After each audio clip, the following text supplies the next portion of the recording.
Hello friends, welcome to class 10 study point.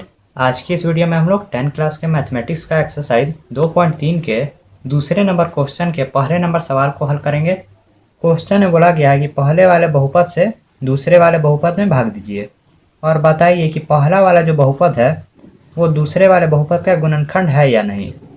तो हमें पता कैसे चलेगा कि ये इसका गुणनखंड है या नहीं, तो मैं इस बात को भी क्लियर कर देता हूँ।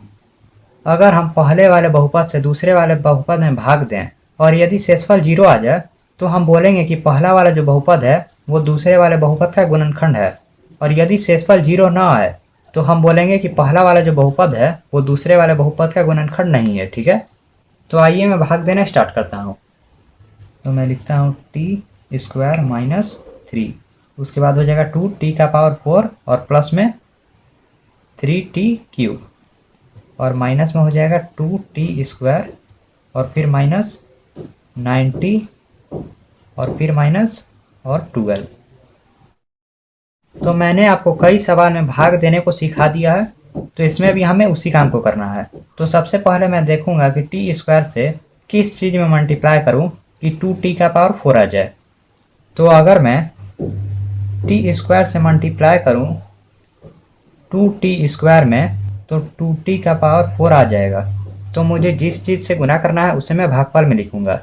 तो मुझे गुना करना है 2t² से, ठीक है। और फिर इन दोनों को मैं जब गुना करूंगा तो हो जाएगा 2t⁴। और हम ये भी जानते हैं कि भाजक के सभी पद से भागफल के पद में मल्टीप्लाई करना होता है। तो भाजक के पद में है -3, तो मैं -3 से 2t² में मल्टीप्लाई करूंगा तो हो जाएगा -3×2 = 6 और t²। और फिर मैं लाइन खींच दूंगा और फिर मैं इन दोनों के चिन्ह को चेंज कर दूंगा। तो ये प्लस में है तो ये माइनस में हो जाएगा, और ये माइनस में है तो ये प्लस में हो जाएगा, और फिर माइनस से प्लस कैंसिल हो जाएगा। और फिर मैं देखूंगा कि इन सब में से 60² के ग्रुप का कौन है। तो मुझे देखने में पता चला कि -2t² जो है वो 60² के ग्रुप का है।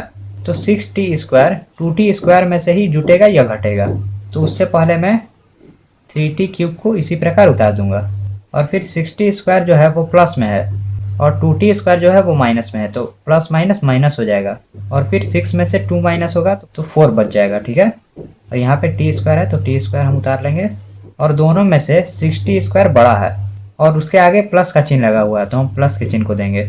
और फिर इन दोनों को भी मैं इसी प्रकार उतार लूंगा तो हो जाएगा 90 और माइनस में 12। तो मुझे फिर से उसी काम को करना होगा।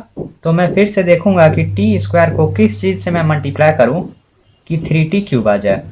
तो अगर मैं t² को मल्टीप्लाई करूं 3t से तो मुझे लगता है कि 3t³ हो जाएगा। तो जिससे मुझे मल्टीप्लाई करना है उसे मैं भागफल में लिखूंगा। तो मुझे +3t से मल्टीप्लाई करना है तो मैं +3t को भागफल में लिख लेता हूँ, हो जाएगा +3t, ठीक है। और फिर जब मैं t² से 3t में मल्टीप्लाई करूंगा तो हो जाएगा 3t³। और फिर मुझे -3 से 3t में मल्टीप्लाई करना होगा तो हो जाएगा -3×3 = 9 और फिर हो जाएगा t, और फिर हम पाई खींच देंगे। और ये प्लस में है तो ये माइनस में हो जाएगा, और ये माइनस में है तो ये प्लस में हो जाएगा।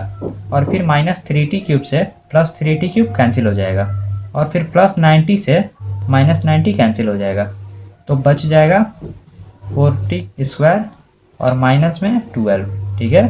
तो फिर से मैं उसी काम को करके देखूंगा, यानी कि मैं t² से किस चीज़ में मल्टीप्लाई करूं कि 4t² आ जाए।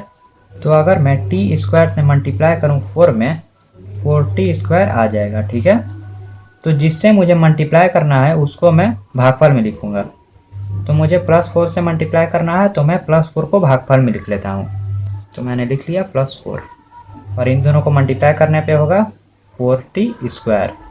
तो अब मुझे -3 से भागफल के नए पद में यानी कि 4 में मल्टीप्लाई करना होगा। तो अगर मैं -3 से 4 में मल्टीप्लाई करूं तो हो जाएगा -12, और फिर मैं लाइन खींच दूंगा।